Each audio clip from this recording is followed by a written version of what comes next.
Buenos días a todos. Gracias por estar aquí. Bien, vamos a empezar con esta primera parte de la jornada dedicada a la cartera de servicios de nuestros centros propios. En primer lugar, me gustaría llamar a la mesa a todos los participantes de esta primera sesión. Giovanni, por favor, Miguel, Ana Cañas, Eva, ir sentándose en la mesa. Y para ir adelantando, bueno, gracias por vuestra participación. Obviamente, como ha dicho la directora general, es un orgullo para nosotros presentar esta actividad porque es nuestra identidad. Lo que nos diferencia de otros OPIs precisamente es el apoyo al Sistema Nacional de Salud en todas las situaciones de crisis y problemas en el ámbito sanitario. Y bueno, como veremos ahora a lo largo de esta jornada, pues no solo aplica al Centro Nacional de Microbiología, obviamente. Estamos hablando de la crisis del ébola, monkeypox, la pandemia, obviamente, y otros centros, pues igual no tan visibles como el CNSA o raras o crónicas, pero también verdaderamente importantes. Nada, no me voy a extender más porque quiero dar la palabra a los protagonistas y, bueno, gracias por estar aquí a todos.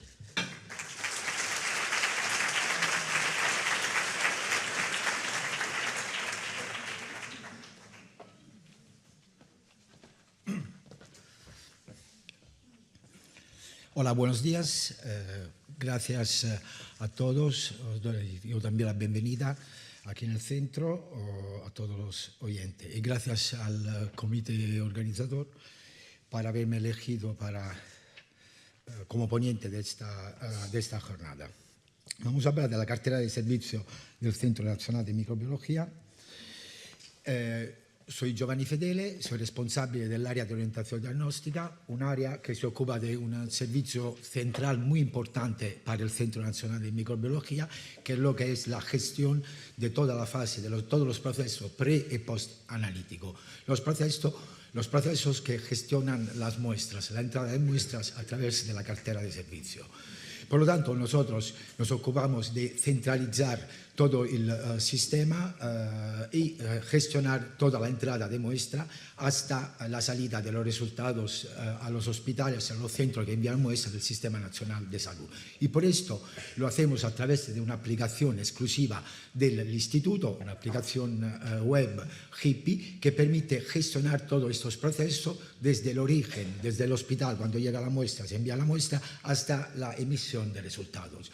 No solo realizamos esta labor de gestión, también realizamos una labor técnica, que es lo de supervisar la entrada de las muestras infecciosas, supervisando la norma de bioseguridad de la entrada de muestra, y también hacemos una labor de alicuotar muestra e entregarla a los laboratorios. Por lo tanto, nos ocupamos de toda la fase preclínica de la cartera de servicio. Por lo tanto, nuestros usuarios son hacia el exterior, son los hospitales, el Servicio Nacional de Salud, el Sistema Nacional de Salud, y internamente nuestros usuarios son todos los laboratorios de referencia, todas las unidades que compongan los laboratorios de referencia.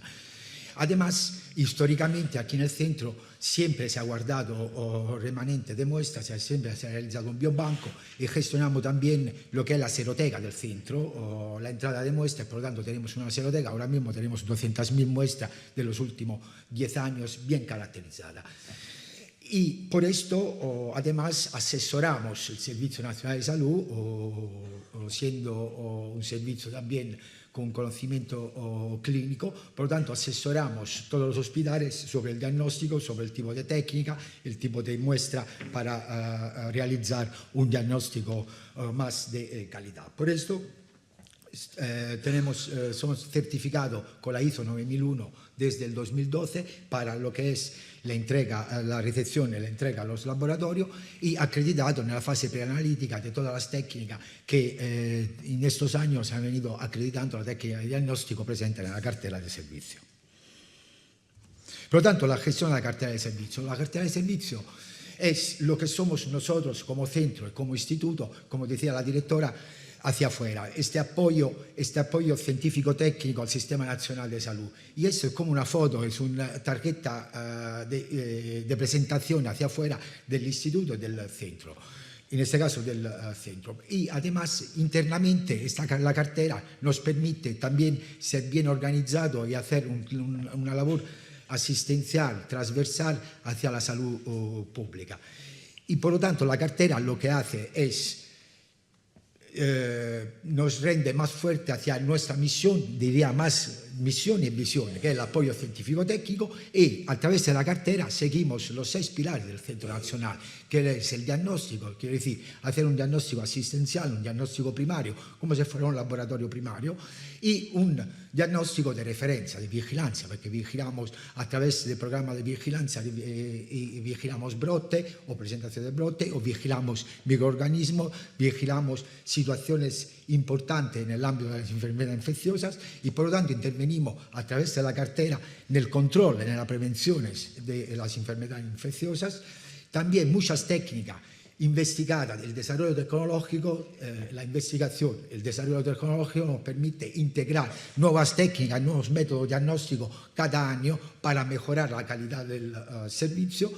Y además asesoramos el ministerio, asesoramos todos los organismos en situaciones muy importantes, en situaciones de alerta, estamos siempre presentes, nuestro conocimiento base, nuestro conocimiento más aplicado viene siempre aportado en todos los procedimientos que el Ministerio toma para hacer frente a situaciones. Y en estos años hemos tenido muchas situaciones importantes para poder tener una coordinación.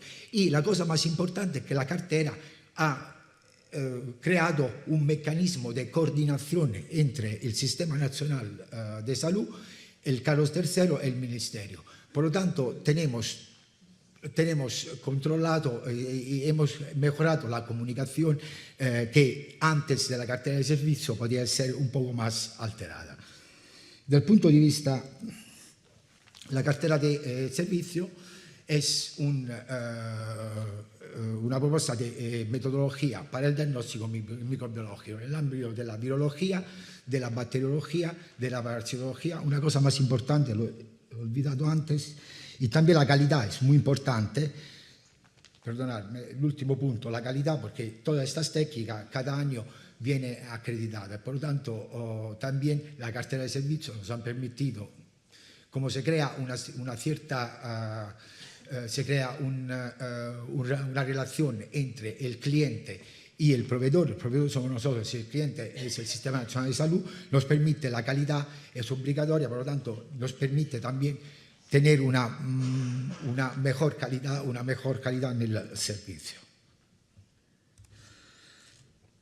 La técnica, la cartera de servicios se basa, ahora mismo tenemos 424 ensayos, 117 ensayos están acreditados con la ISO 15189 para muestras humanas y 17025 para muestras ambientales, y las denominaciones acreditadas son 211. Siempre es un diagnóstico en el ámbito del área de virología, de la bacteriología, de la parasitología, de micología, y también el diagnóstico de encefalopatía espongiforme está incluido en la cartera de servicio desde el comienzo. Ahora mismo tenemos como usuario 365 centros muy bien distribuidos en todo el ámbito geográfico. Por ejemplo, esto es muy importante porque nos facilita la labor de vigilancia, la labor de... ¿No se oye? La labor de vigilancia, ¿no se oye? La labor de vigilancia. Los facultativos, los usuarios activos hasta ahora, hasta ayer, eran 1.456 y los facultativos epidemiológicos son 367. ¿Qué quiere decir? Que no solo la aplicación HIPPI permite que el hospital reciba el resultado, permite que todos los epidemiólogos presentes en la comunidad puedan ver los resultados en tiempo real. Por lo tanto, pueden alertar de situaciones especiales que se pueden presentar.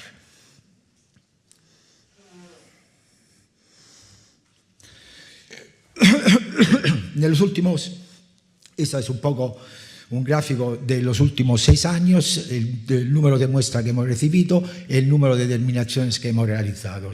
Tenemos siempre una media de 55.000 muestras al año. Como podéis ver, el número de determinaciones se ha un poco alterado. Por ejemplo, en el año 2020, ahí se nota l'aumento debido a la pandemia, porque participamos sobre todo en las fases iniciales. La pandemia para los españoles empezó el 15 de marzo, pero para el Centro Nacional de Microbiología, para el Instituto de Salud Carlos III, empezó en enero. Entonces, en ese momento ha habido un aumento de determinaciones. Y también en el año 2024, porque en el 2023 hemos empezado, hemos actualizado la cartera, hemos aumentado la oferta, por lo tanto ha aumentado también el número de muestras que hemos recibido, el número de determinaciones.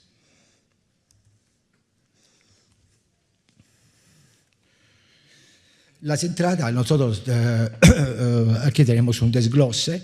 Como podéis ver, la muestra que recibimos entran por cartera de servicio, una cartera de servicio facturable, que eso es el diagnóstico asistencial, el diagnóstico clínico, que produce también una cierta producción económica para el instituto, y luego tenemos nuestro apoyo en la vigilancia, en la referencia mediante la entrada en brote alerta, y también recepcionamos muestra proveniente para proyecto, para estudio y convenio.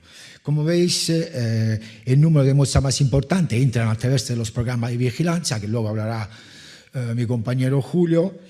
Programas de vigilancia que están caracterizados siguiendo los criterios del LCC. Esto es un poco el número de brote que hemos tenido en los últimos 5 años. El número de brote ha sido 811 brotes en los últimos 5 años. Hemos podido caracterizar al Sistema Nacional de Salud.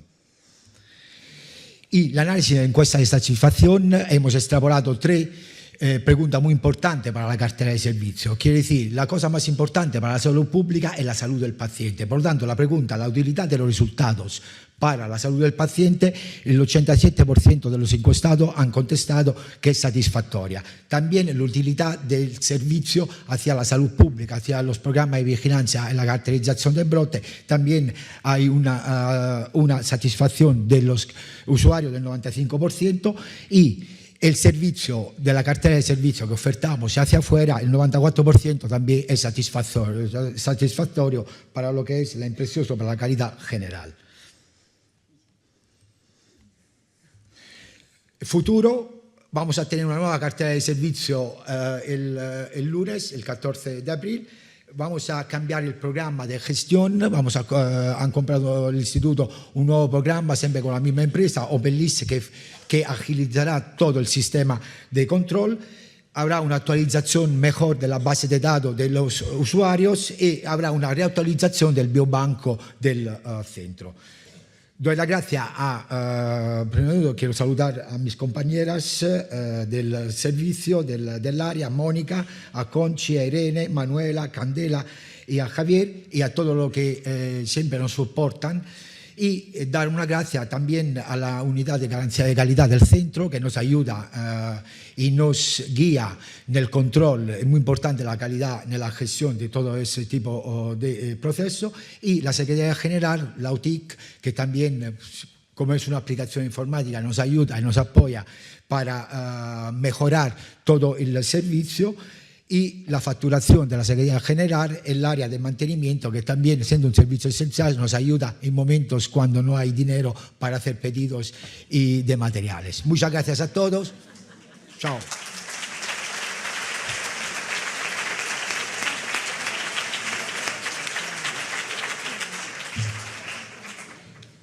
Ana.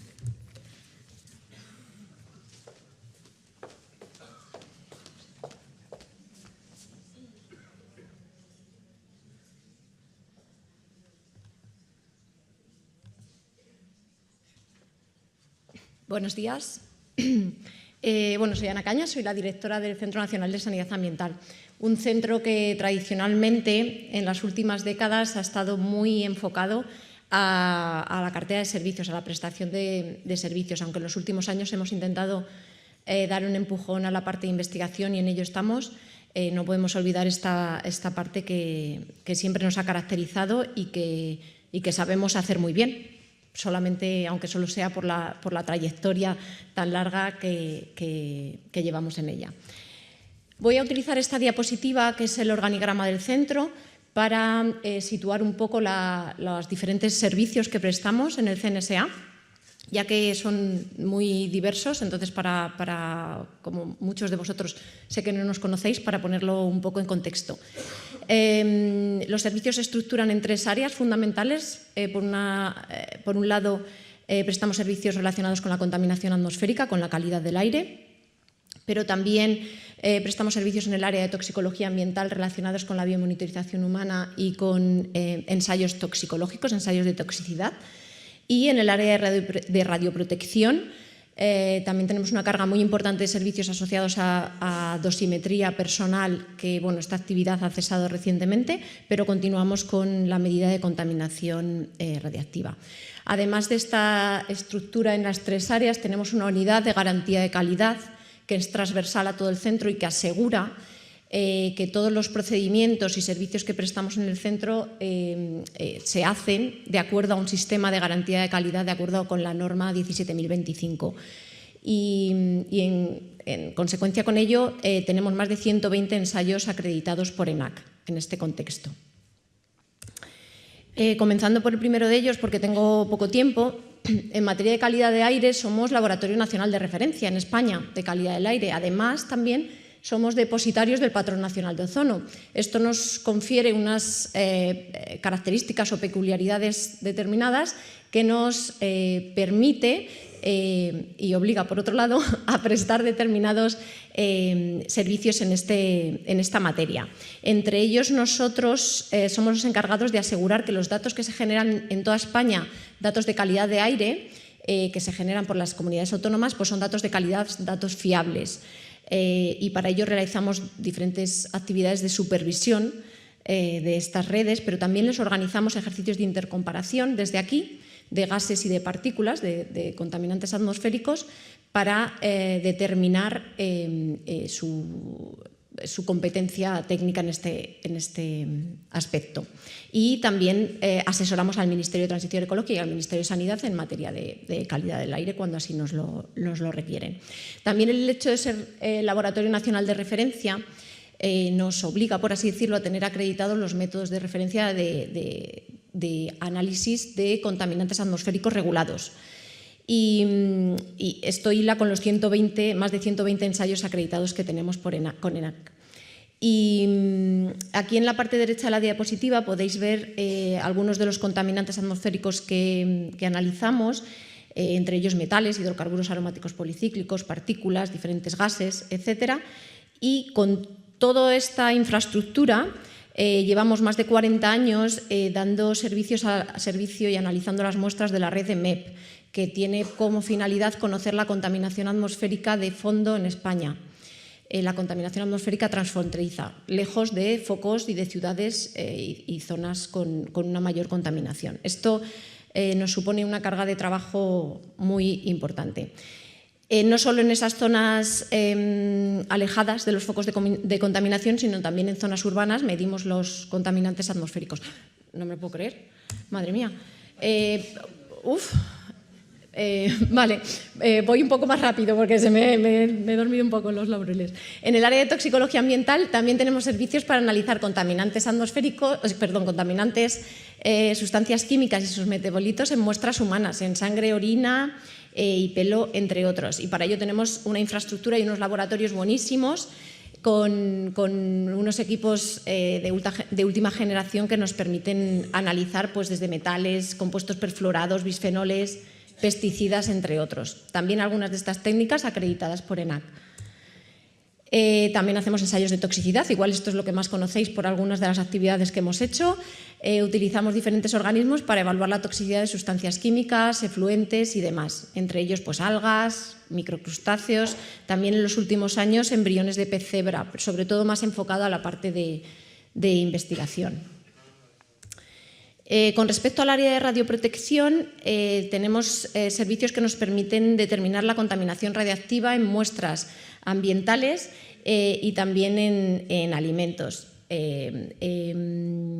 Además, importante es también reseñar la determinación de la concentración de radón, que es importante en ambientes interiores. Es un contaminante, es un gas contaminante de origen natural que es importante en determinadas zonas de España.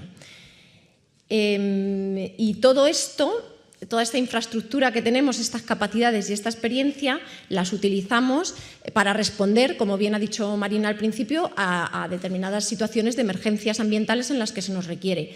Algunos ejemplos son, además de la del Prestige, pues por ejemplo el volcán de La Palma en 2021 o cuando hubo el incendio del vertedero de neumáticos en Seseña, ya por 2017 o 2018. Y nuestro objetivo ahí es desplazar las unidades móviles, los equipos y demás para controlar la calidad del aire, pero también para evaluar la exposición de la población a estos contaminantes que se emiten y también responder ante una posible situación de emergencia radiológica. También tenemos la infraestructura para medir esta posible contaminación radiactiva. Y nada más, mil gracias a la gente del CNSA que permite que esto ocurra.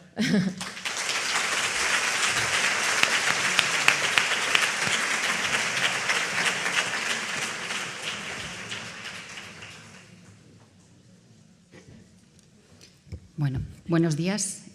Vamos a comentar ahora la actividad de servicio en el Instituto de Investigación de Enfermedades Raras.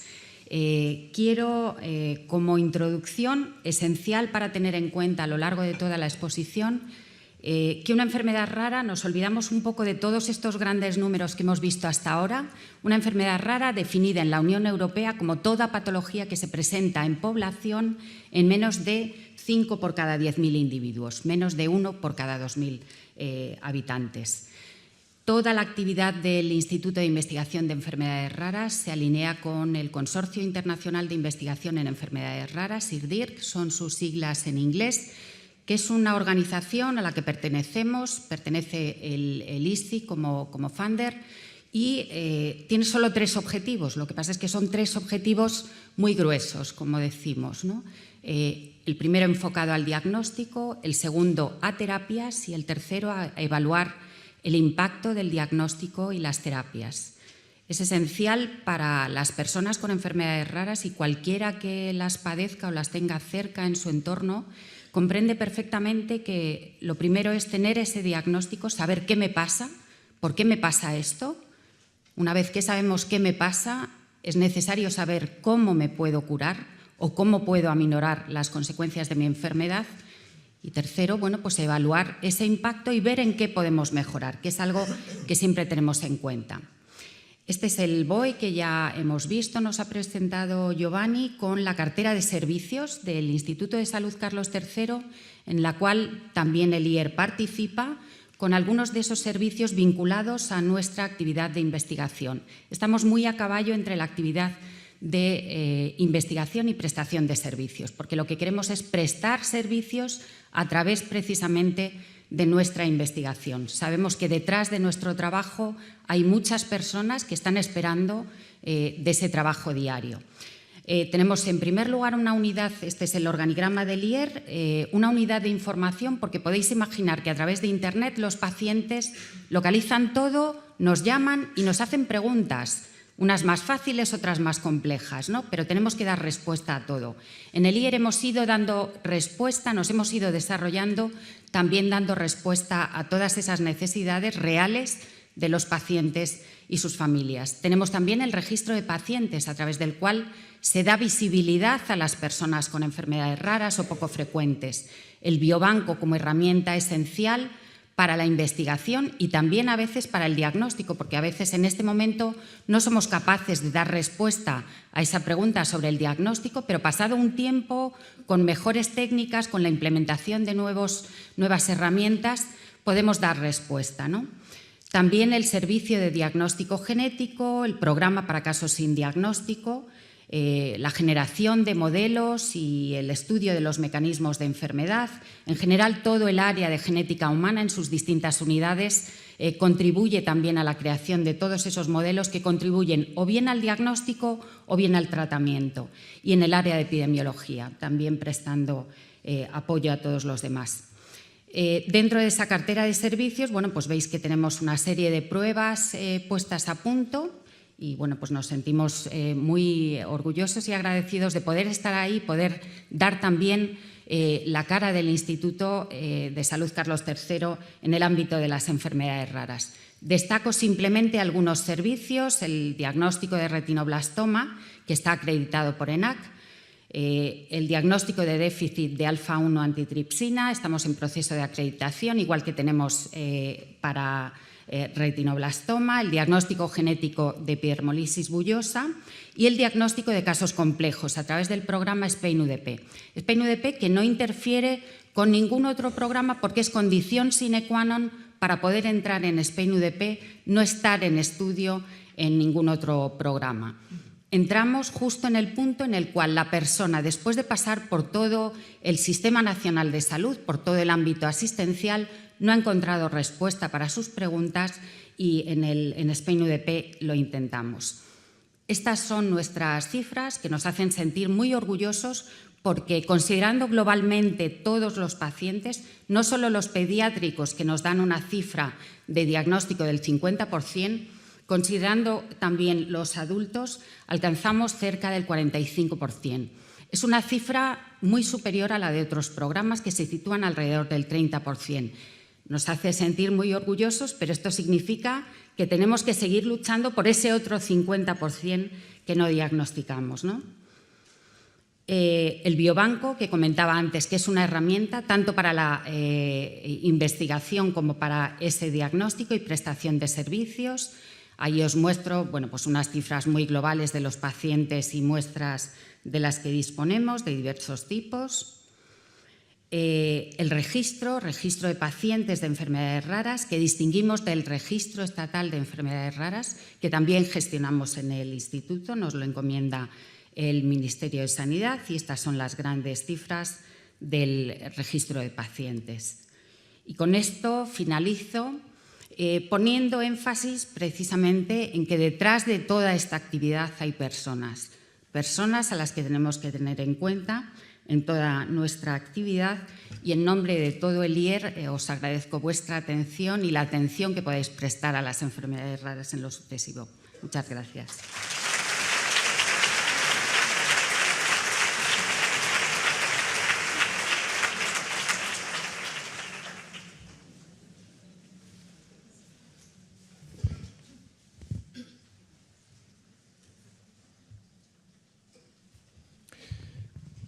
Buenos días, yo soy Miguel Calero y os voy a hablar de la cartera de servicios asociada con los priones y las enfermedades que causan estos patógenos, que son las encefalopatías espongiformes transmisibles humanas. Esta actividad se realiza desde la Unidad de Encefalopatías Espongiformes de la UFIEC, aunque, como ha comentado anteriormente Giovanni, dado el carácter transmisible de estas enfermedades, están dentro de la cartera de servicios del Centro Nacional de Microbiología. Como veremos más adelante, son enfermedades muy raras, pero que tienen una gran importancia biomédica y epidemiológica, y nuestra misión es participar, contribuir a la vigilancia y el diagnóstico molecular como centro de referencia nacional en encefalopatías espongiformes transmisibles dentro del Instituto de Salud Carlos III. Bien, para definir las encefalopatías espongiformes transmisibles, os diré que son un grupo de enfermedades neurodegenerativas fatales que tienen características biológicas únicas y que afectan tanto a animales como a humanos. Estas características biológicas únicas comunes son largos periodos de incubación, se han descrito más de 50 años de periodos de incubación, una neuropatología que veremos a continuación también común, su carácter transmisible, que no infeccioso, y el agente causal, por supuesto, el prión. Son enfermedades muy raras, la incidencia es entre 1 y 2 casos por millón de habitantes y año, con una distribución mundial uniforme.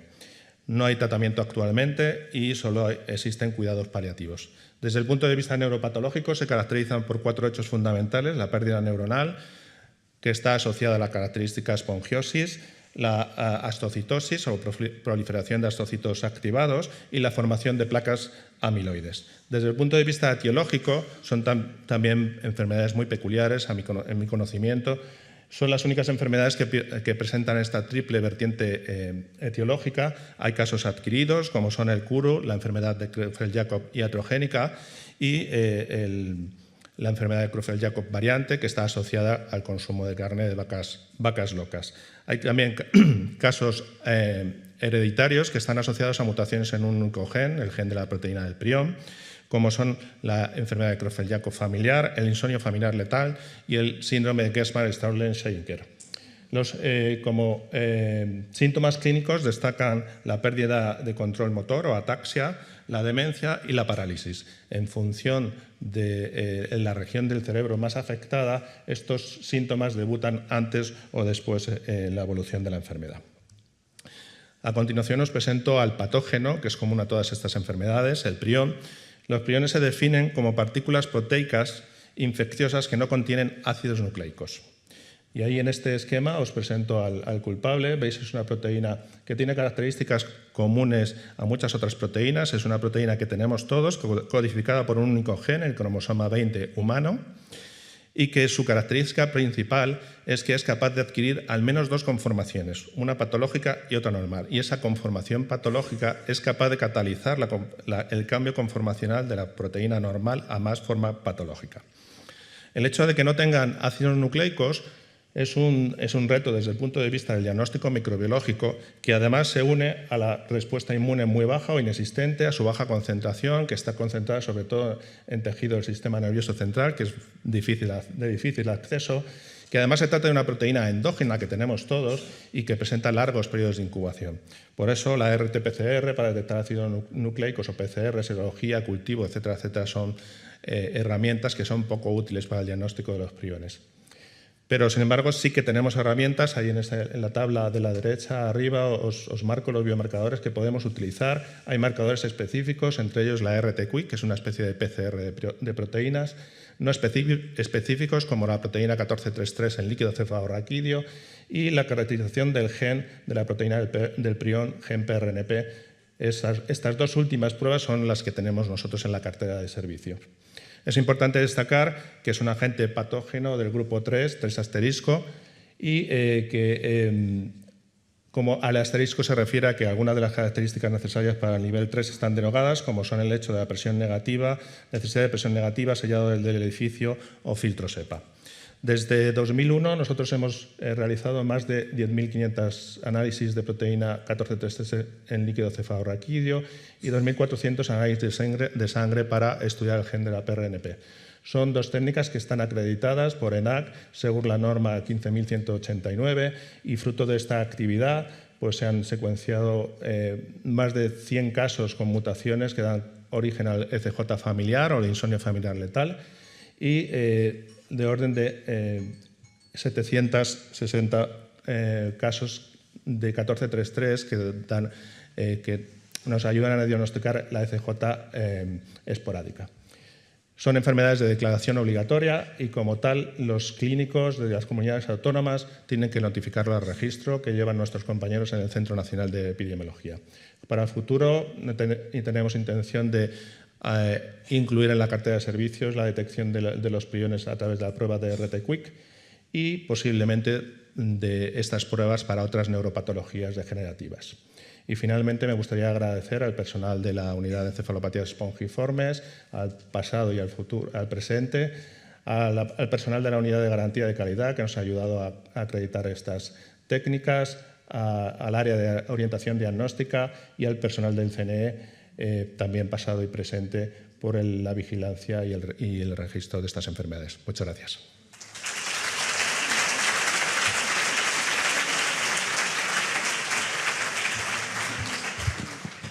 Quizá tenemos tiempo para un par de preguntas del público. Si alguien quiere preguntar algo.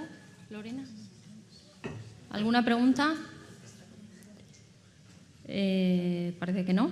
Bueno, pues entonces damos paso a la siguiente parte de la sesión. Os agradezco vuestras intervenciones y pasamos a la siguiente parte, que es programas de vigilancia y estudios de brotes. Llamo a la mesa, por favor, a Susana Monge, Carmen Varela, Laura Herrera y Julio Vázquez.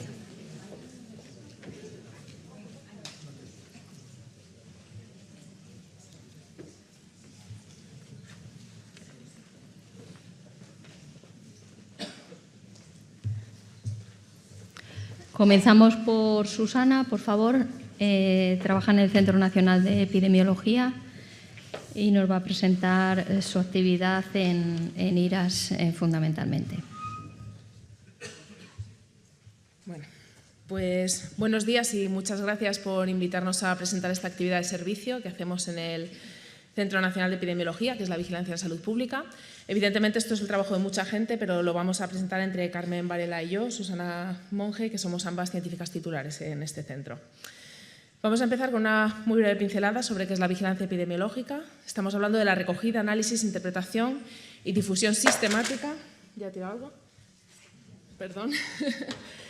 De información sobre problemas de salud y siempre dirigido a generar conocimiento útil para la prevención y control de enfermedades. Se suele decir que la vigilancia es información para la acción. Y para tener esta función, la vigilancia tiene que tener una serie de atributos y necesita ser diseñado de forma muy cuidadosa y muy específica para cada problema de salud diferente.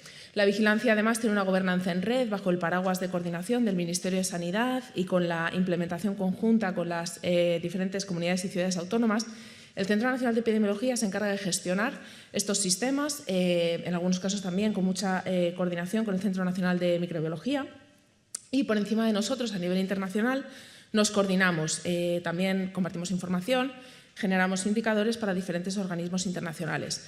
Este modelo de la RENAVE, que es la Red Nacional de Vigilancia Epidemiológica, con la publicación el año pasado del Real Decreto de Vigilancia en Salud Pública, se pretende expandir también no solo a enfermedades transmisibles, que es lo que se ha vigilado de forma clásica, sino también a no transmisibles, salud laboral, ambiental y otra serie de sistemas. Sería imposible, en los 7 minutos que tengo, hablar de todo lo que hacemos en el Centro Nacional de Epidemiología. Vigilamos más de 60 enfermedades de declaración obligatoria y otras tantas que no lo son. Tenemos sistemas de vigilancia de la mortalidad, incluyendo enfermedades no transmisibles como Ariadna, Raciel o el sistema Momo. Entonces, como no podemos hablar de todo, hemos elegido hablar de 3 ejemplos que pensamos que ilustran bastante bien el tipo de trabajo que hacemos en vigilancia en el Centro Nacional de Epidemiología, por ser 3 problemas con características muy diferentes. El primer ejemplo es el de la vigilancia de las infecciones respiratorias agudas, que son enfermedades de muy alta incidencia y, por tanto, no tiene sentido hacer una vigilancia individualizada y exhaustiva, sino que se vigilan a través de un sistema basado en muestras poblacionales, que es el SIVIRA, que además es un sistema integrado dirigido a vigilar la gripe, el SARS-CoV-2, el virus respiratorio sincitial e incluso otros que puedan ser de interés en un futuro. La primera muestra poblacional es de casos sindrómicos. Estamos vigilando personas que se presentan con infección respiratoria aguda, bien en su médico de familia o que requieren hospitalización por este motivo, pero luego hay un componente que le da especificidad al sistema, que es la selección sistemática de una muestra representativa de estos casos sindrómicos. En esta muestra se recoge información muy detallada de la historia vacunal, la clínica, epidemiología, y también se recoge una muestra biológica para el diagnóstico de estos 3 virus y en los casos positivos para su caracterización virológica, algo que se hace muy en colaboración con nuestros compañeros del Centro Nacional de Microbiología. El sistema aporta indicadores semanales para cumplir sus objetivos, entre ellos caracterizar la evolución, intensidad y expansión en el tiempo y espacio de estas infecciones, para dar resultados sobre la transmisibilidad, gravedad e impacto en el sistema sanitario que están teniendo en cada momento.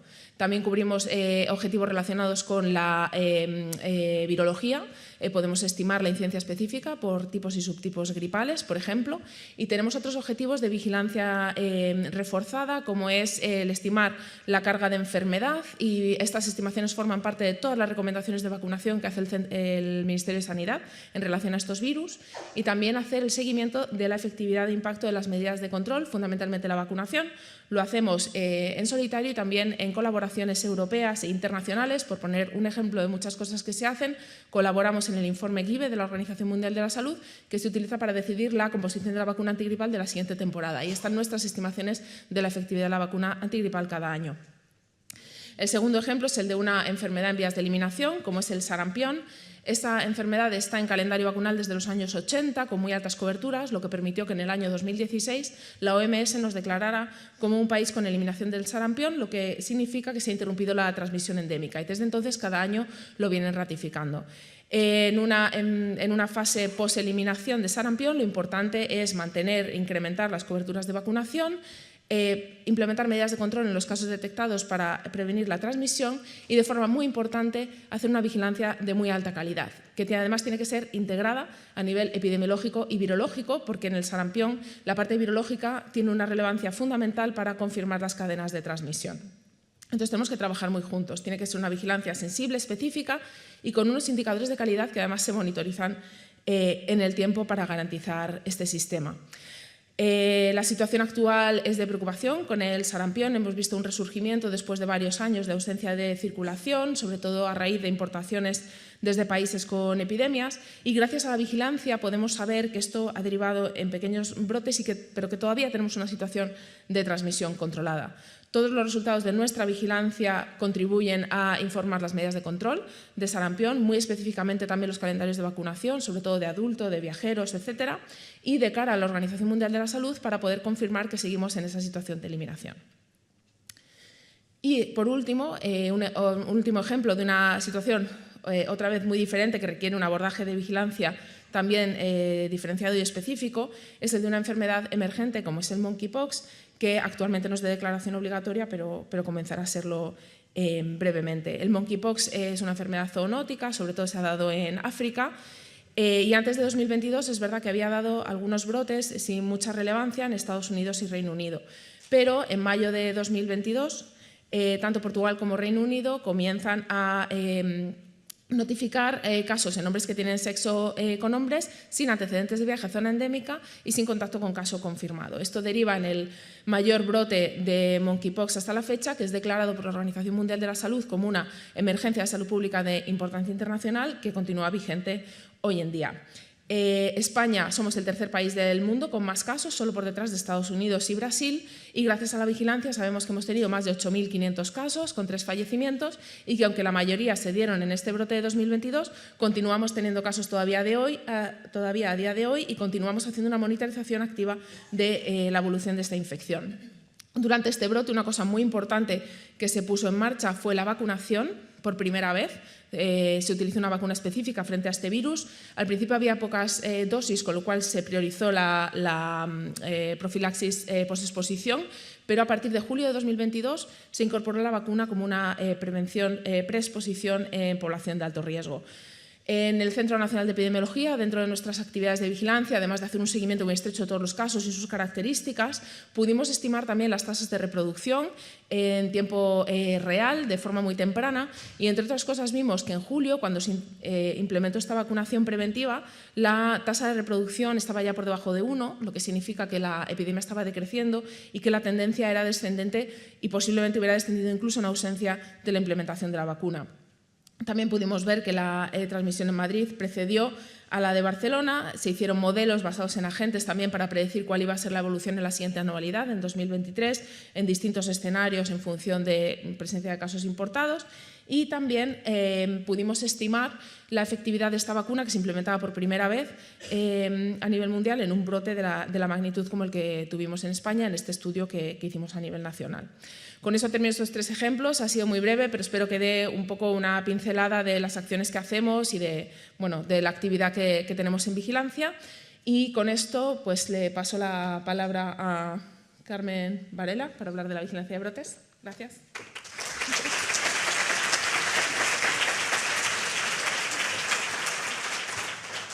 Hola, yo voy a hablar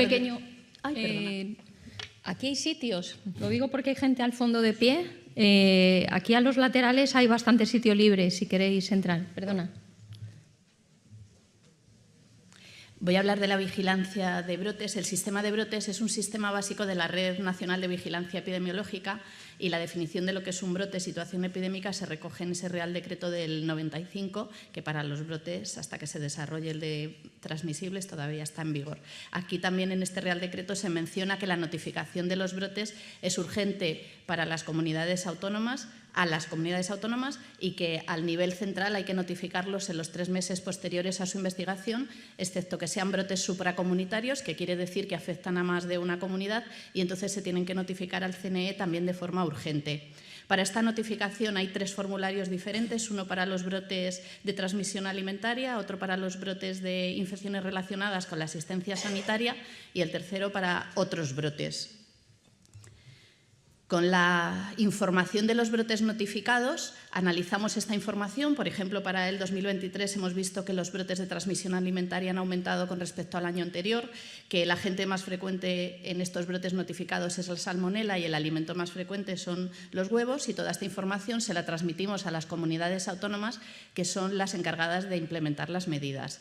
También publicamos la información en la web del ISTI. Y también, de acuerdo con la Directiva Europea de Zoonosis, transmitimos la información de los brotes de transmisión alimentaria a la Autoridad Europea de Seguridad Alimentaria, que elabora anualmente un informe conjunto con el ECDC. También ciertos brotes de legionela se tienen que comunicar al ECDC. Además de la vigilancia de brotes, también en algunas ocasiones participamos en la investigación de brotes supracomunitarios en los que se requieren coordinación a nivel nacional.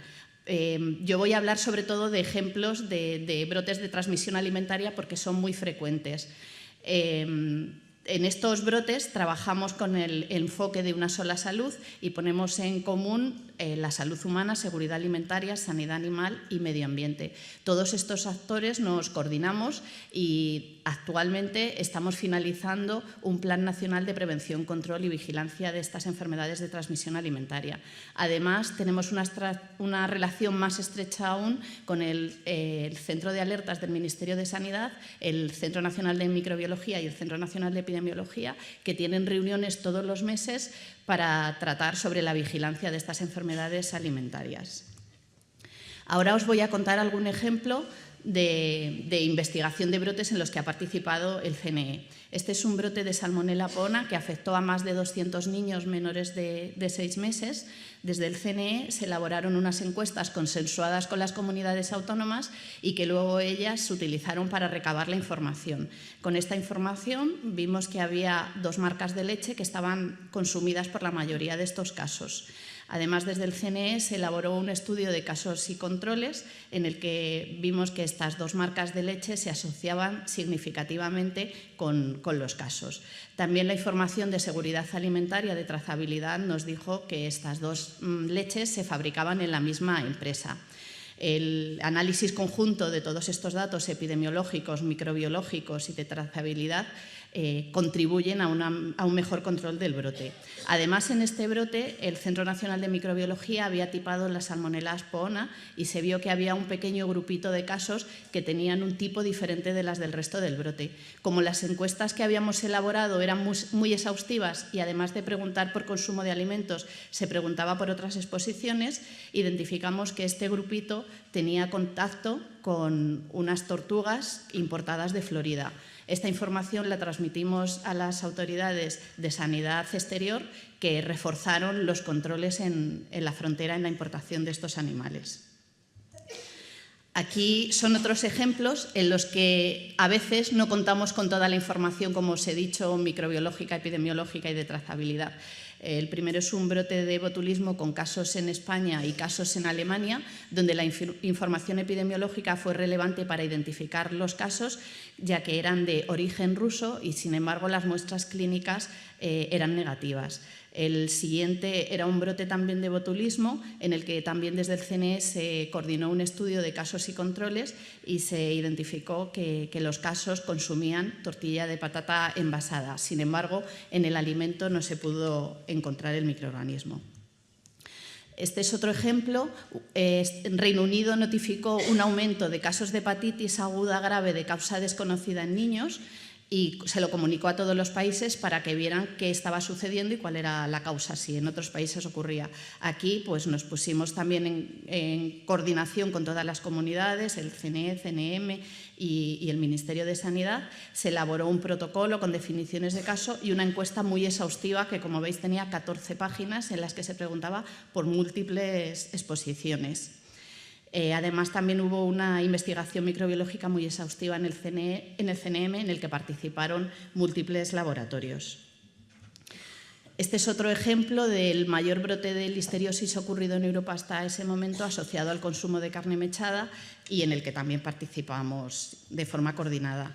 Aquí quería mencionar otro ejemplo. En el 2023 hubo un aumento de casos y brotes de Cryptosporidium que aparecieron en todos los medios porque hubo brotes muy grandes asociados al consumo de agua de la red y también otros brotes más pequeños, pero en áreas turísticas asociados con las piscinas. Y aquí lo que mencionaba es que hay otros actores también involucrados, como es sanidad ambiental. Se hicieron evaluaciones de riesgo, informes, publicaciones y, por último, un aumento de casos de hepatitis A y de Shigella, que lo vemos especialmente en hombres adultos y que se ha visto también en algunos casos donde tenemos información que estaría asociado a grupos, a colectivos de hombres que tienen relaciones sexuales con hombres y, como ya se ha comentado también para el mpox, pues aquí se implican otros actores. Además, para la hepatitis A, donde también hay vacunación, pues hay muchos actores implicados en la gestión de estos brotes y en la implementación de sus medidas. Muchas gracias.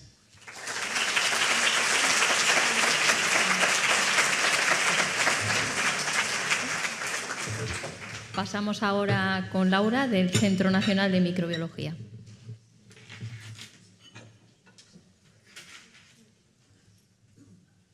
Bueno, buenos días. Me gustaría comenzar la presentación dando las gracias a todos mis compañeros del centro que me han dado información para presentar la charla. A las unidades transversales, bioinformática y genómica, porque necesitamos el apoyo de ellos para el estudio de brotes cada vez más, y sobre todo al personal técnico de laboratorio, que son los que nos generan los datos y que muchas veces no los tenemos en cuenta. Bueno, el Centro Nacional de Microbiología tiene un papel esencial en el estudio de brotes a través de cuatro vías de entrada, ¿no? La principal es la que ha comentado Giovanni, a través del área de orientación diagnóstica, en la que los servicios de epidemiología solicitan un código de brote y ya vamos un poco dirigidos a las unidades involucradas, ¿no? La segunda vía es cuando el propio laboratorio, a través de los programas de vigilancia microbiológica, detectamos una agrupación de casos, como el caso, por ejemplo, de Candida parasilosis, que tiene alguna característica especial de resistencia, o agrupaciones a lo largo del tiempo de un microorganismo no esperadas, ¿no? Luego, también una vía de estudio de brotes es en aquellos patógenos en los que solo un caso ya inicia la investigación de brote por ser una enfermedad a lo mejor que había estado erradicada durante 20 años, como fue el caso de difteria, o alertas que vienen a través de otros organismos oficiales, como ha comentado Carmen, del ECDC, la EFSA, el RAS o algún país que nos manda información sobre un aumento preocupante de algún microorganismo en concreto. Entonces, comenzando, voy a pasar muy rápido por esta diapositiva que ya ha comentado Giovanni, ¿no? En el 2024 se estudiaron 144 brotes codificados con código a través de programas de vigilancia y también no asociados a estos programas de vigilancia microbiológica que luego contará Julio. Uno de estos brotes fue el brote de norovirus en un hospital en el que se dio un aumento de casos en la unidad geriátrica que luego se expandió a la unidad de oncohematología. Entonces se tomaron todas las medidas de prevención y control, pero al poco tiempo apareció otro aumento de casos en la misma unidad de geriatría que hizo pensar que esas medidas no habían sido efectivas. Con la colaboración de la unidad de virus gástrico del Centro Nacional de Microbiología se vio que había sido una introducción de un nuevo norovirus mediante la comparación de la secuencia. Así que, por tanto, esas medidas de control en un primer brote sí que habían sido efectivas. Por otro lado, en el 2025 llevamos ya 2 brotes estudiados de triquinosis asociados a cacerías furtivas de jabalíes. Sabes que Triquina tiene su propio programa de control que han afectado a varias comunidades. Y también el Centro Nacional de Microbiología está involucrado en la vigilancia de brotes que están mantenidos a lo largo del tiempo, como es el caso del brote de Leishmania que se da en el área 9 de la Comunidad de Madrid, que empezó en el 2010, que sigue abierto, que hay 850 casos hasta el momento, 40% de ellos de leishmaniasis visceral y que además aquí involucra también a los entomólogos, a los laboratorios de microbiología, epidemiología y Comunidad de Madrid, con los que tienen un concierto de investigación.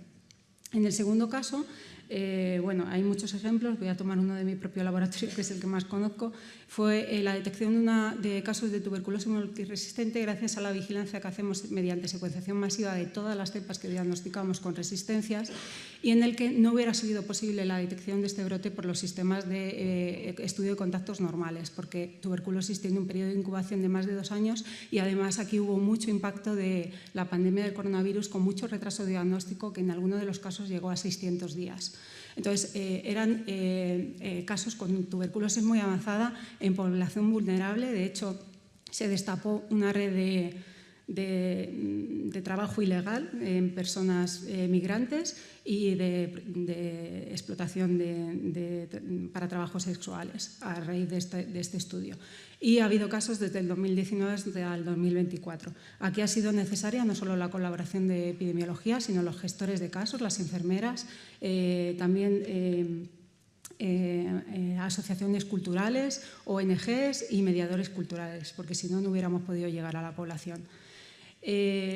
Por otro lado, el ejemplo en el que un solo caso diagnosticado genera ya una investigación de brote de por sí, tenemos un caso de Corynebacterium ulcerans que produce difteria, produce la misma sintomatología que la difteria respiratoria clásica, que se dio en caso en un humano.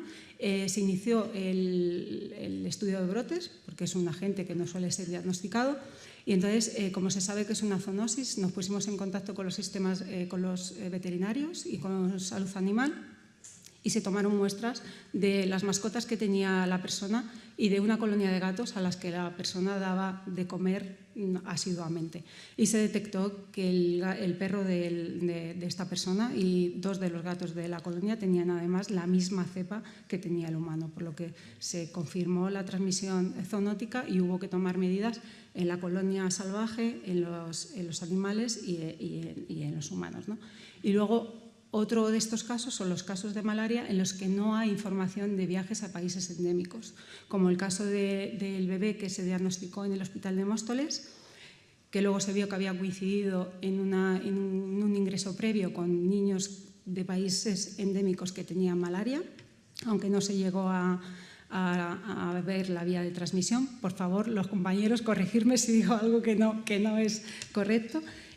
O el caso de Vic, en el que también un hombre que había sido operado de la espalda desarrolló una malaria después, y el estudio retrospectivo se vio que había coincidido también en el hospital con una persona que tenía malaria y que procedía de países endémicos.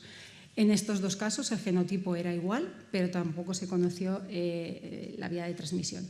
Y luego en el último, bueno, lo ha comentado Carmen, así que ya me ha sacado la tarjeta amarilla, voy a pasar muy rápido,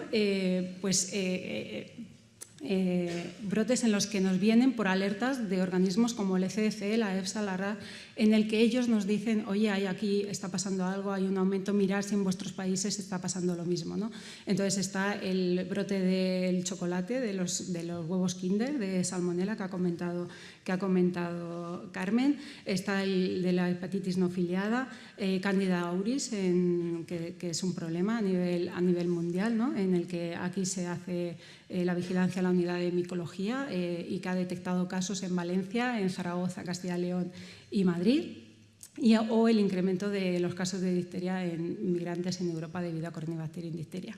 Ya me ha sacado la roja, así que pues nada, solo decir que cada vez los brotes se van complicando más y que necesitamos la interacción de muchos actores, ¿no? de implicación no solo en nuestro Centro Nacional de Microbiología con todas estas unidades, sino en sanidad animal, con los veterinarios, en sanidad ambiental.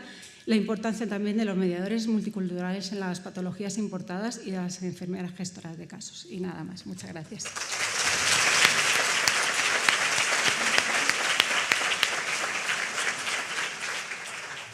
Bueno, vamos a terminar esta sesión con la participación de Julio Vázquez, que es el broche de oro de esta parte de la jornada. Si aparece la presentación.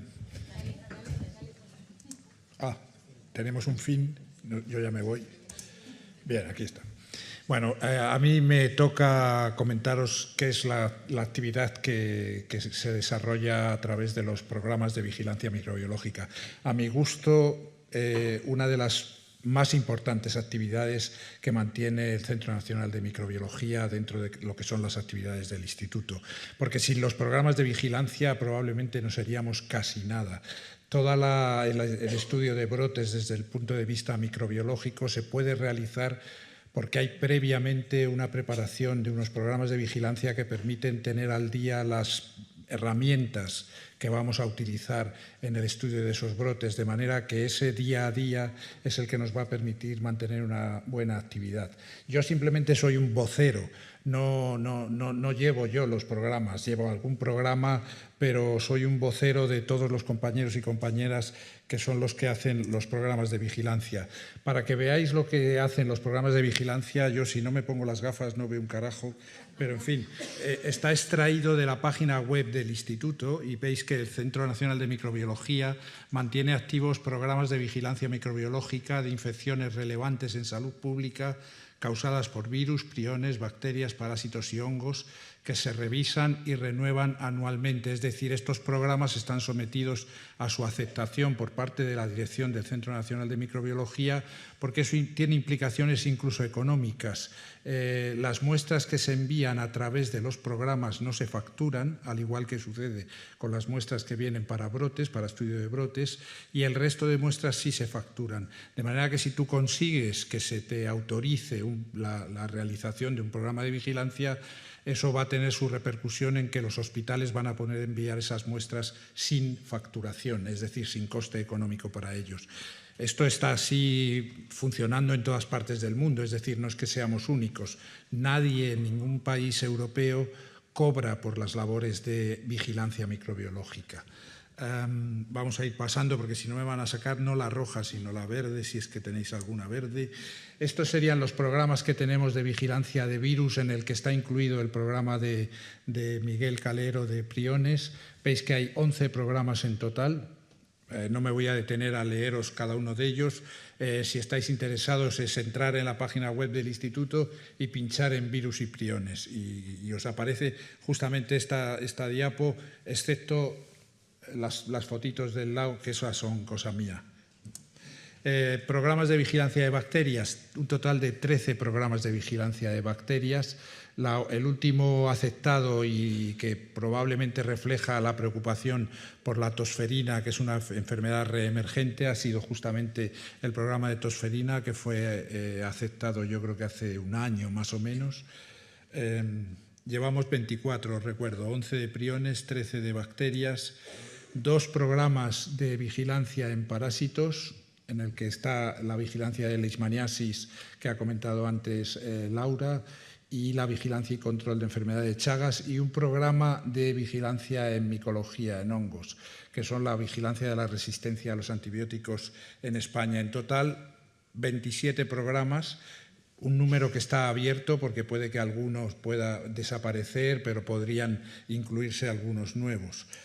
Toda la labor de los programas de vigilancia y todos los datos que se generan se han recogido hasta el momento en 2 publicaciones del Instituto. La primera, que yo creo que es la que tenéis aquí a vuestra derecha, sería la que recogería el histórico hasta el año 2020. El histórico en unos casos viene desde el año 80 y en otros casos viene desde el año 2005. No es el inicio de cada programa ha dependido un poco de las necesidades y de las posibilidades de implementar esos programas en el tiempo, y posteriormente a este se ha hecho una actualización de los datos del 2021 y 2022. Estas 2 publicaciones a mí me parecen tremendamente importantes porque permiten acceder a toda esa información de una manera rápida. No son capítulos excesivamente largos, es decir, no vamos a vender nuestro libro cada uno de nosotros, sino que se remite a 5, 6, 7 páginas con sus correspondientes gráficos y demás. Vamos a poner simplemente 4 ejemplos. Yo, que ya tengo mis años, me he permitido no llamar a los compañeros. He elegido yo los 4 ejemplos. No he estado preguntando qué quieres poner tú, tal. No, los he elegido yo, y el que se cabree, pues luego cuando salgamos me echa la bronca y me monta el lío. He elegido 2 programas de bacterio y 2 programas de virus. más que nada por la entidad. No he hecho de menos a los parásitos o no he hecho de menos a los micólogos, simplemente porque tienen mucha mayor entidad, mucho mayor peso los programas de virus y de bacterias. El primero, sí, voy a vender mi libro, el programa de vigilancia de enfermedad meningocócica invasiva. Este programa lo que busca es un diagnóstico y una caracterización en muestras clínicas, que no en aislados. Es decir, los hospitales que tienen una sospecha clínica envían, no sé cuál es el... Que vas muy despacio, te queda un minuto. Bueno, me queda de sobra. 4 ejemplos luego los digo a toda velocidad. Pero ¿por qué no me has sacado el en vez de hacerme una señal que no entendía nada de lo que quería decir? No sé si era que saliera corriendo o... Pero en fin, bien, me queda un minuto.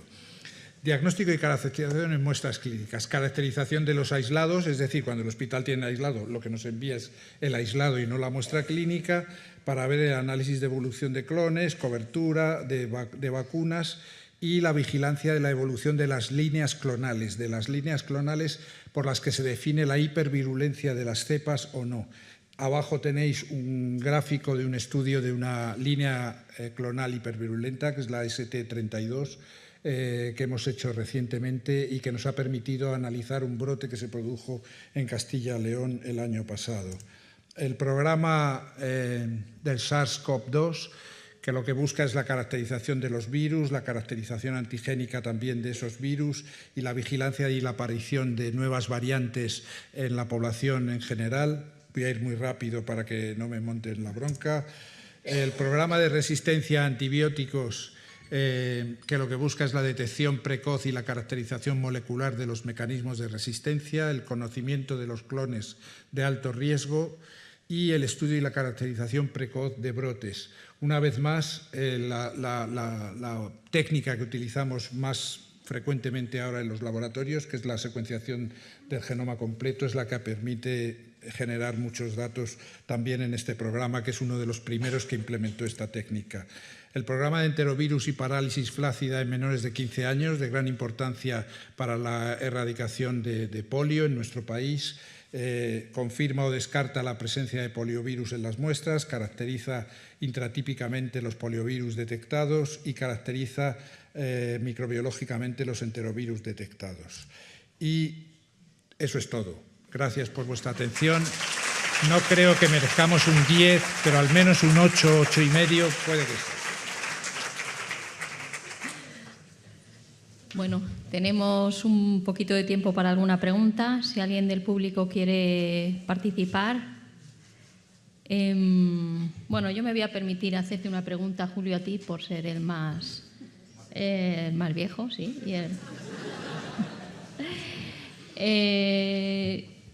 ¿Cómo convencerías tú a un nuevo científico que se incorpore al instituto de que merece la pena hacer servicio asistencial al Sistema Nacional de Salud? No sé cómo se... Con tu experiencia. Bien, parece que funciona.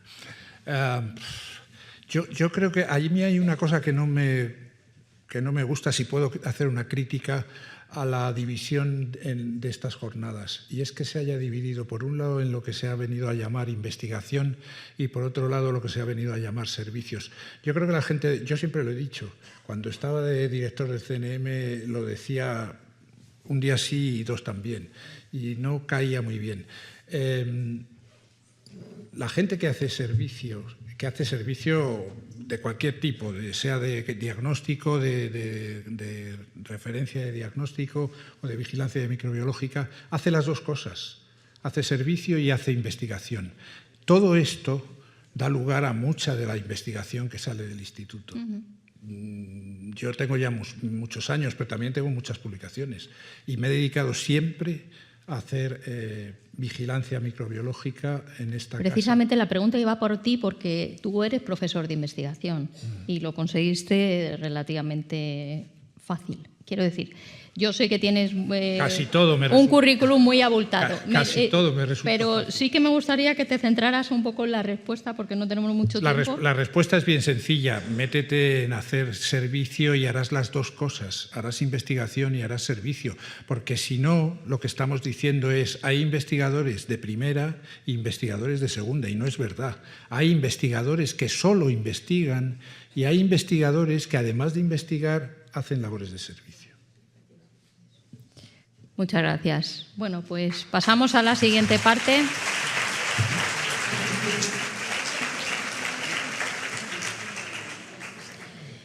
Y llamo a la mesa a Ana Vázquez y a Yolanda Vega para que nos hablen de la última parte de esta sesión, alertas en el CNM y RELAB. En primer lugar, Ana Vázquez, investigadora del Centro Nacional de Micro, que es para mí un placer presentarla, porque además de buena investigadora es amiga mía, y me siento muy contenta de que esté hoy y nos cuente esta parte en la que yo también he estado participando durante mucho tiempo. Así que, Ana, adelante. Hola, buenos días. Muchas gracias por la invitación. Yo soy Ana Vázquez, trabajo en el Laboratorio de Arbovirus y Enfermedades Víricas Importadas, pero también formo parte del sistema de respuesta rápida que coordina Juan Emilio Echevarría. Él iba a dar esta charla hoy, pero por problemas laborales no ha podido y la voy a dar yo. Y nos vamos a centrar en las alertas que se hacen desde el Centro Nacional de Microbiología. El Centro Nacional de Microbiología es el laboratorio de referencia para zoonosis, fiebres hemorrágicas virales y bioterrorismo. Dispone, como veis aquí a la derecha en el recuadro, de 13 laboratorios de referencia e investigación. Además, dispone de un laboratorio de nivel de bioseguridad clase 3 y además pertenece a él el sistema de respuesta rápida del que os voy a hablar ahora. Este sistema de respuesta rápida es un equipo de facultativos y técnicos de laboratorio cuya misión principal es dar respuesta a las alertas que se generan en 24 horas de los 365 días al año. Hoy en día estamos expuestos a múltiples amenazas. Aquí tenemos algunas de ellas, pues por ejemplo la aparición de nuevas pandemias, que lo hemos visto recientemente con el COVID, con el SARS-CoV-2. También la posible emergencia de patógenos que actualmente están en una emergencia y reemergencia continua, como por ejemplo los arbovirus, con el caso del año pasado del virus Oropuche. Además, el bioterrorismo, la resistencia a los antimicrobianos y también las enfermedades nosocomiales. Hay dos hechos muy importantes que hacen que se generen los sistemas o las unidades de alertas en el Centro Nacional de Microbiología, que fueron en el año 2001 los atentados contra las Torres Gemelas y el envío de sobres con esporas de Bacillus anthracis, y también en el año 2003 con el brote de SARS-CoV-1 que dio lugar a más de 8.000 infecciones y más de 700 muertos.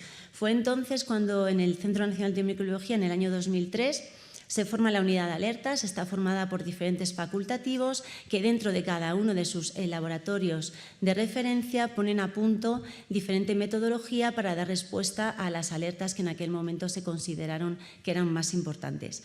Esta unidad de alertas dura desde el año 2003 al año 2006 y a partir del año 2007 hasta el año 2013 son los propios laboratorios de referencia del Centro Nacional de Microbiología los que se encargan de, cuando se dan algún tipo de alerta o emergencia sanitaria microbiológica, los que dan respuesta a las mismas.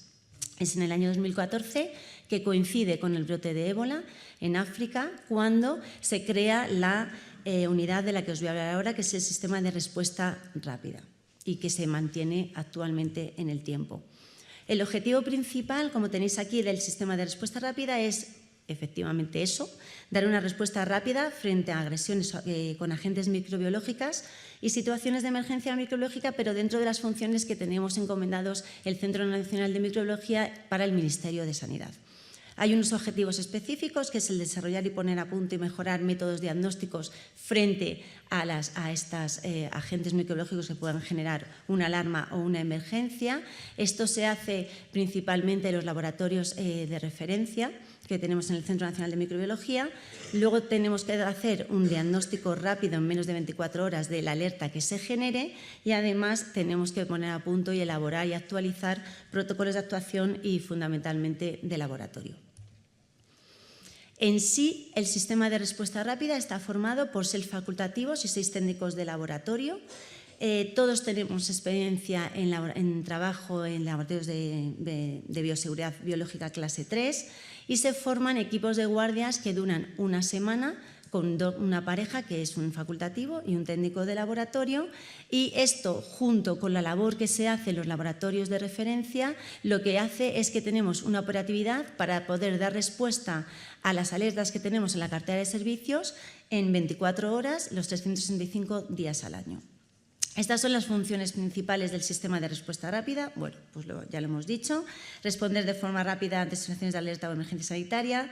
Es muy importante la coordinación de todos los integrantes que están implicados en nuestra respuesta, porque estas alertas generan muchos actores que están implicados, desde los laboratorios, los hospitales, los centros de epidemiología, etcétera.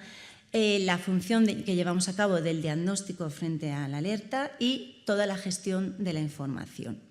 Hay un móvil de guardia que está activo 24 horas y la alerta se puede activar desde diferentes vías. Todas las alertas se activan pasando unos filtros, unos criterios que tienen que cumplirse, y estas alertas al Centro Nacional de Microbiología se nos activan desde la RELAB, que luego nos contará Yolanda cómo funciona, desde los hospitales de las diferentes comunidades autónomas a través del Servicio de Epidemiología, también desde las diferentes comunidades autónomas a través de Salud Pública o directamente desde el CAES. Desde el Centro Nacional de Microbiología, una vez activada la alerta, gestionamos todo lo que es la recepción de la muestra, la gestión del laboratorio y cómo se emiten los resultados. Una vez activada la alerta, todas las muestras nos llegan a través del sistema informático que ya nos ha hablado Giovanni de orientación diagnóstica, HIPI, que va a cambiar, como bien nos ha dicho él, a través de, como veis ahí, brotes y alertas epidemiológicas. Hay un código de brote para cada una de las alertas que tenemos que dar para que se pueda hacer la petición desde HIPI. Una vez que se activa la alerta, como hemos dicho, nosotros recibimos la muestra en el Centro Nacional de Microbiología. La mayoría de las alertas hay que activarlas en los laboratorios de clase 3 y una vez inactivada llevamos a cabo el diagnóstico. Si la alerta es positiva, así se comunica, y si la alerta es negativa ante la sospecha que ha generado la alerta, lo que hacemos en el Centro Nacional de Microbiología es derivar la muestra para que los diferentes hospitales en los que hay otra sospecha se pueda hacer un diagnóstico diferencial al paciente y que el paciente pueda tener un diagnóstico. Estos son los agentes que tenemos incluidos en la cartera de servicios. En virus respiratorios, fundamentalmente SMERS, el SARS fue en el momento del brote. También tenemos viruela y monkeypox. Tenemos diferentes virus que producen fiebres hemorrágicas como ébola, Marburg, Crimea, Congo o Lassa, bacterias como Anthrax o Yersinia pestis y la toxina del ricino. Aparte, hacemos el diagnóstico diferencial frente a malaria en los casos que es necesario. Todas las técnicas que utilizamos están acreditadas por ENAC, con protocolos muy estandarizados y tenemos todos los que formamos parte del sistema de respuesta rápida que hacer una formación, una recualificación todos los años de cada una de estas técnicas. Y aquí tenéis un ejemplo o unos números de todas las alertas que se han estado realizando en los últimos años en el Centro Nacional de Microbiología, tanto por el sistema de alertas o por los laboratorios implicados, porque muchas veces cuando se activa una alerta, al final hay una gran colaboración con el laboratorio de referencia porque se empieza en un momento del día con un determinado personal y se termina, a no ser que sea en fin de semana, que lo hacemos solamente la gente que formamos parte del sistema de respuesta rápida. Como veis aquí, ahora mismo el mayor número de casos o de alertas que se producen son las producidas por el virus de la fiebre hemorrágica de Crimea Congo, ya que es un virus endémico en España, es un virus transmitido por garrapatas y hoy en día las zoonosis son emergentes y cada vez hay más casos debido al cambio climático y como veis ahí cada año tenemos más alertas y más casos positivos del virus en nuestro país. Y luego, bueno, pues en el año 2020 todo el apoyo que hicimos al laboratorio de respiratorios, bueno, nosotros y luego todo el centro frente a la epidemia de SARS y también pues, el brote que hubo en el año 2022 de monkeypox, que también el sistema de respuesta rápida ayudó al laboratorio de arbovirus, que fue el encargado de llevar a cabo el la respuesta. Y nada, yo sí que quería agradecer a todos los participantes del grupo de respuesta rápida, pero también a todas aquellas personas que forman parte de los laboratorios de referencia que nos ayudan siempre para tener listas las técnicas actualizadas, los controles listos, los reactivos, etcétera. Y nada más. Muchísimas gracias a todos.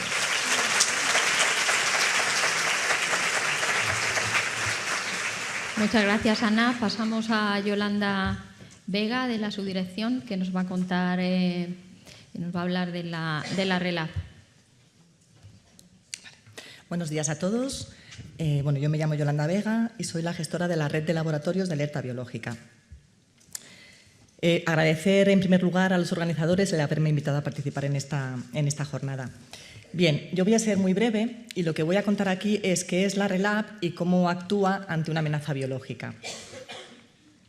La RELAB se crea mediante la orden, en 2009 se crea mediante la orden del Ministerio de la Presidencia y posteriormente se regula en 2018 mediante la orden del Ministerio de la Presidencia Relaciones con las Cortes e Igualdad.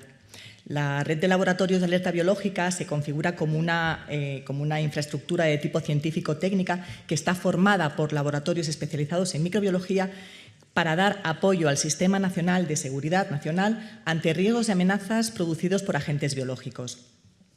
La principal función de la red es en el ámbito de la seguridad biológica, haciendo hincapié en la detección e identificación de posibles alertas producidas ya sea por la liberación accidental o bien por la dispersión intencionada de un agente biológico. En ese caso hablaríamos de bioterrorismo.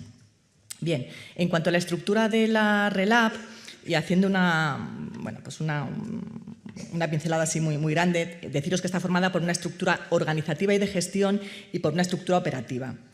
La estructura organizativa y de gestión estaría formada por la Comisión de Coordinación y el Comité Científico-Técnico. En cuanto a la Comisión de Coordinación, es un grupo interministerial que lo que hace es establecer los criterios de actuación de la red y aprobar los protocolos elaborados por el Comité. Por su lado, el Comité es el órgano asesor de la Comisión de Coordinación y establece los protocolos de actuación y de cartera de servicios de la red y propone ejercicios de activación de la misma. La estructura operativa estaría formada por los laboratorios especializados en microbiología y todo ello coordinado desde la unidad de gestión de la RELAB. Deciros que la dirección científico-técnica de la RELAB está encomendada al Ministerio de Ciencia, Innovación y Universidades a través del ISTI. Y que la unidad de gestión de la RELAB estaría formada por una compañera, una colaboradora de RELAB y por mí misma. Y está adscrita a la Subdirección General de Servicios Aplicados, Formación e Investigación en el ISTI. Bien, en cuanto a los laboratorios que os he dicho, que son 12 y son especializados en microbiología y a su vez están especializados en áreas de riesgo que llamamos. Entonces, en salud pública tenemos el Centro Nacional de Microbiología de aquí de la casa, tenemos también el Centro de Investigación Biomédica de La Rioja, tenemos el Instituto Universitario de Enfermedades Tropicales y Salud Pública de Canarias, que está en la Universidad de La Laguna. En cuanto a sanidad vegetal, tenemos el Instituto de Investigaciones Agrarias de Valencia y tenemos el Instituto Vasco de Investigación y Tecnología Agraria, que es el Neiker Tecnalia. En cuanto a sanidad animal, también tenemos el Neiker Tecnalia, que está especializado en sanidad animal, y además el laboratorio, el Centro de Investigación en Sanidad Animal del Instituto de Investigación en Tecnología Agraria, que está en Cataluña. Tenemos el Instituto Tecnológico La Marañosa, que pertenece al INTA, al Instituto Nacional de Investigación y Tecnología Agraria y Alimentaria. Tenemos también en Sanidad Animal el Laboratorio Central de Veterinaria, que pertenece al Ministerio de Agricultura, Pesca y Alimentación, que está en Algete. Y tenemos el Centro de Investigación en Sanidad Animal, el CISA, que pertenece al INIA. Y luego también tenemos en Sanidad Animal el Centro de Vigilancia Sanitaria Veterinaria, que está en la Universidad Complutense de Madrid. Por otro lado, en cuanto a laboratorios pertenecientes a la RELAB, especializados en seguridad alimentaria, tenemos el Centro Nacional de Alimentación, que, como todos sabemos, pertenece a la Agencia Española de Seguridad Alimentaria y Nutrición. Y, por último, tenemos en el área de sanidad ambiental el Centro Nacional de Sanidad Ambiental de aquí de la casa. Tenemos, por último, un laboratorio colaborador, que es el Laboratorio de Identificación Rápida de la Unidad Militar de Emergencia. Bien, en cuanto a las funciones de la RLAB, ya he destacado anteriormente la detección de posibles alertas o amenazas producidas por agentes biológicos, ya sea por liberación accidental, pero normalmente por dispersión intencionada de dicho agente biológico. Me gustaría decir alguna función más de la RLAB, que es, por ejemplo, el apoyo científico-técnico al Gobierno en casos de crisis biológicas, o la elaboración de protocolos de primera actuación y de respuesta rápida, o el diseño y la optimización de técnicas novedosas para detectar e identificar agentes biológicos, o garantizar que los laboratorios de la red cumplen una serie de normas de biocustodia y bioseguridad, coordinar las intervenciones de los diferentes laboratorios y las diferentes instituciones durante una alerta biológica y las comunicaciones derivadas de las mismas. Y por último tenemos también la labor de formación.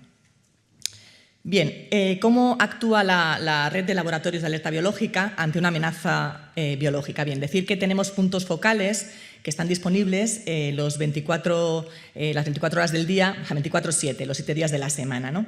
Esos puntos focales estarían formados por la unidad de gestión de la RLAB, los laboratorios que conforman la red y que os he enseñado, las fuerzas y cuerpos de seguridad del Estado, que son las unidades TEDAX, NRBQ de Guardia Civil o Policía Nacional, también Policía Autonómica como Mossos d'Esquadra y Ertzaintza, y el Centro de Coordinación de Alertas y Emergencias Sanitarias, el CAES. Bien, también decir que las alertas o las amenazas biológicas solo pueden venir de diferentes fuentes, como ha mencionado Ana, ¿no? Que puede ser o a través de las unidades de coordinación y alertas sanitarias, del Centro de Coordinación de Alertas y Emergencias Sanitarias del Ministerio de Sanidad, o bien de las redes de vigilancia sanitaria respuesta, ya sea a nivel nacional o a nivel autonómico, o bien de las delegaciones del Gobierno, o bien nos pueden venir, y es como normalmente vienen, lo más habitual, de las fuerzas y cuerpos de seguridad, ¿vale? Ya sea de Policía Nacional, Guardia Civil, o los Mossos o la Ertzaintza. En caso de recibir una amenaza biológica, lo primero que hacemos es evaluar la alerta, a ver si hay que activar la red o no. En caso de que haya que activar la red, se activa lo primero al laboratorio que va a recibir la muestra, se selecciona ese laboratorio, se activa el laboratorio, se coordina la recepción de la muestra con el laboratorio y se hace una comunicación de la alerta biológica. Después hay que comunicar urgentemente los resultados y participar en la toma de decisiones de los mismos. Bien, una vez, suele ser, como he dicho ya antes, las fuerzas y cuerpos de seguridad los que se personan en el lugar donde ha ocurrido esa alerta biológica, preparan la muestra y la envían al laboratorio. Entonces, una vez que llega la muestra al laboratorio, la función principal del mismo es procesar de forma urgente la muestra y básicamente identificar al agente biológico implicado. Esos resultados pasan a la unidad de gestión de la RLAB, que lo registra y da el resultado, por un lado, al Departamento de Seguridad Nacional, al Centro de Coordinación y Alertas y Emergencias Sanitarias, al CAES, a la Dirección General de Salud Pública del Ministerio de Sanidad, por supuesto al ISTI, y también informamos a la institución que nos ha remitido la muestra. Antes de terminar, he sido muy breve, he dado unas pinceladas lo que es RLAB, porque sabía que tenía un poquito de tiempo. Espero que haya sido útil y quería agradecer a mis compañeras, primero a la colaboradora de RLAB, a Magdalena Mamblona, y después a mis otras compañeras y compañeros de la subdirección y, por supuesto, sobre todo a Isabel Jado y a María José Buitrago como jefas de la subdirección. Muchas gracias a todos.